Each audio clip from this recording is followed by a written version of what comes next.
Alright guys, it's early on a Monday morning, it's about 7 o'clock and I'm about to get into the car and head off to Cheltenham. Today I am going to buy a vintage Fender Strat. I've been teasing it on the channel for a while, and finally the shop ATB that I'm going to have a good selection. They've got a 58, a 59, both with maple necks of course, and then two 63s with rosewood boards, and they're all three-tone burst, which you know is my favourite, know is my favourite, know is my favourite. It's funny how things don't turn out exactly the way you expect. You go into a situation like this and you have preconceptions about how it's going to go. Now this video is really going to be a tale about how high expectations don't always come to fruition. Well, let's phrase that a different way. You can't always tell what's going to happen just because you want it to happen so much. I can't get enough of it. So I've been thinking about this day for a long time and things are finally aligned. Now, what am I taking with me? You know, let me show you. Okay, so we've got the Vibrolux there. Gotta have that, that's my main amp now. Okay. In this case, we've got my old 1966 Gibson ES355 that I bought from ATB. They're going to take it back for the amount I paid for it. Good business for them, easy for me. This is a 1962 345, which I bought a few weeks ago from ATB and decided to return. Right, so this is a 345 with patent number pickups. Really beautiful guitar. But yeah, beautiful guitar, actually sounded really good, but it's stereo. And it just hasn't taken my heart, so I think we need to get on the road and find something that will. Alright guys, so I've just pulled up and I'm near this ATB shop and I've been having a good old think. I did a poll this morning and asked what people thought they'd prefer, 58, 59 or a 63 Strat. That's two maple Strats, 58, 59 and rosewood Strats, 63. And I've come here thinking I'm really interested in the 58. I mean, get the earliest possible. But having got that Ron Thorn maple neck Strat a couple of days ago, I'm loving that, and I brought it with me to see how it compares to the real thing. So always my dream was a 63, 62 or 63 with a rosewood. So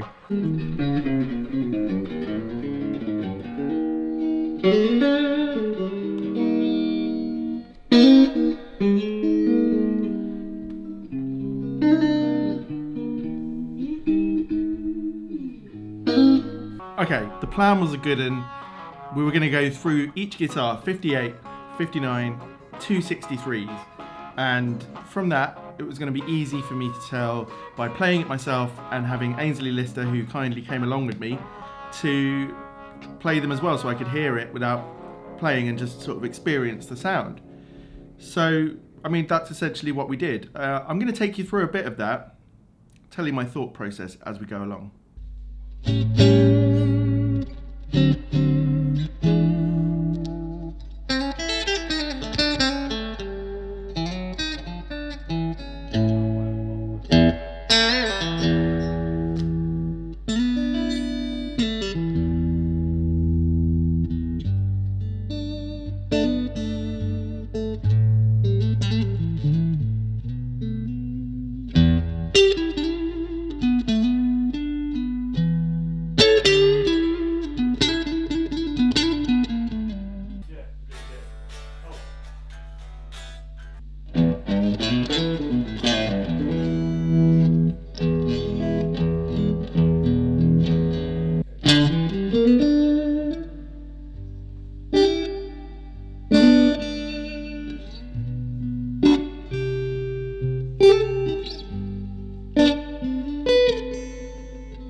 That's really nice. That sounded really good. Yeah, it plays nice with the big frets. Yeah. It's not a huge neck. No, it's quite. I thought it was a bit small. I mean, that's all down to everyone. It's personal preference, isn't it? You know, whatever fits your hand, right? So, oh, it's got someone's name on it. Cool. Yeah.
Scratch on it there, you know, you should send it back. I think they charge more for that.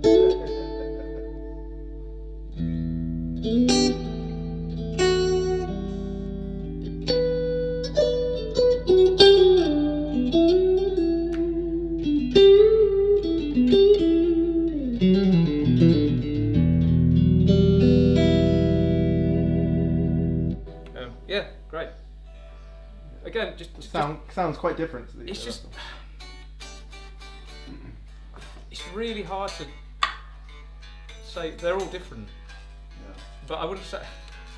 I don't know. It's fine. I'm not asking for an answer. I was just curious. I don't know. They're just different. I wouldn't say better or worse. Okay, so there was the 1958 Strat and my Masterbuilt Ronthorn 58 Strat, which the main difference between the two, not the main, but one of the differences is the Ronthorn actually has a 54 style neck, and it's huge. The real 1958 had a tiny neck. I think Ainsley and I were both quite surprised by that, because I would have just thought it would be a big neck. But it wasn't. Like, my hands are reasonably big, not humongous, and yet it just felt small. Now, the thing about that guitar was it's the same price as the pristine 1963 you're going to see later, which is considered an investment piece, that 63. But this 58 at the same price, with big jumbo frets that aren't original and, you know, lots more wear and wear on the fretboard, is not considered so much of an investment piece, because obviously an investment 58 would be quite a lot more expensive than a 63. So that was in my mind at the time. I'm not looking for an investment, but I'm just thinking about the sort of money I'm spending. So that was in my mind. But the other thing to say is, when we played the 58, and especially when Ainsley played it, the mic preamps were turned up quite high. And by the time we played the Ronthorn, I'd leveled it all down because it was clipping. And so in the demo, the original 58 sounds a lot fuller, but in the room, actually the Ronthorn sounded a bit bigger and louder. So it's an interesting thing, actually, because recording makes a huge difference to what you hear. But just so you know, from me, the Ronthorn came across really well. In the room, I just didn't. Well, let me say it here. I'm not proud of the production or the recording of this whole video. It was very much guerrilla style in the end. Even though I'd brought so much equipment, I had to set it up quickly. We couldn't turn the amp up loud. At ATB, they're surrounded by residences and offices, so it's really quite quiet compared to what I'd want to hear the guitars as. You know, it's not their fault, it's just the way it is. And so, yeah, I didn't, in the end, the decision I was making as to what guitar I was interested in took over my mind way more than the filming and the production. So in the end, I didn't do what I wanted with the video. But I still want to bring you along on this journey. So let's carry on. We've got a 59 to listen to now.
So I thought the 59 actually sounded really good, but I just didn't get any feeling from it personally, so I don't even have any B-roll of it. The neck was bigger than the 58, that's for sure. Quite a lot bigger, but not deep. So it sort of felt like it was a bit wider, but still sort of had a comfortable shape to it.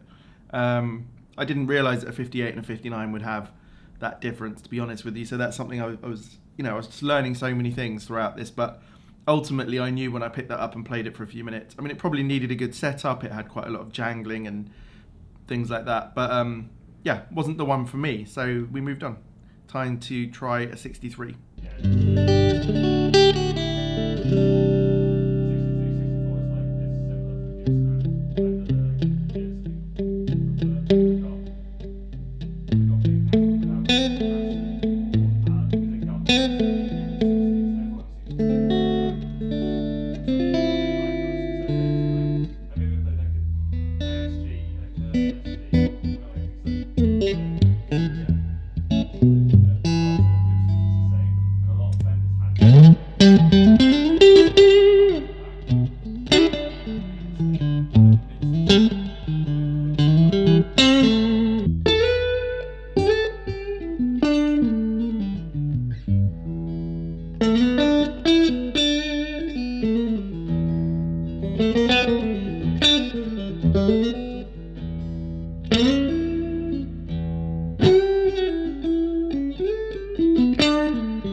This one's lived a bit of a life though, hasn't it?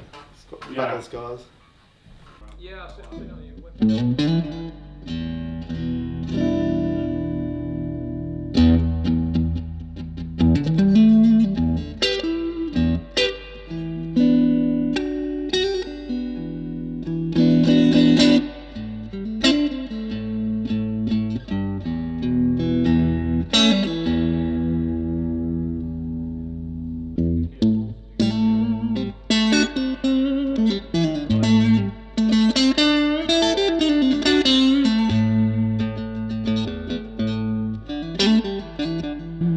How would you fix that? Would you fix that? Put a longer screw in Okay. drop into the body, because there's now you can do about Right.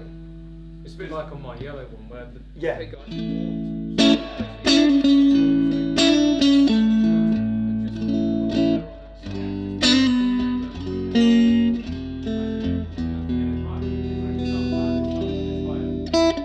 It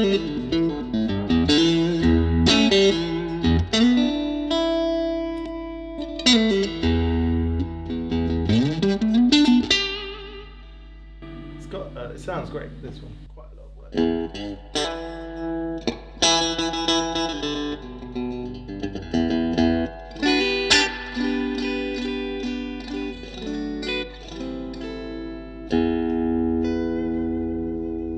So if I'm honest with you, I went into this thinking that I'm probably going to fall in love with one of these 1963 rosewood Strats. It was interesting. Okay, so we'd gone from the 58 tiny neck, 59 bit bigger, and then the 63s actually have a much bigger neck. It's deeper, and funnily enough, it's exactly like the John Case Strat, which I spec'd with John to be like a 63.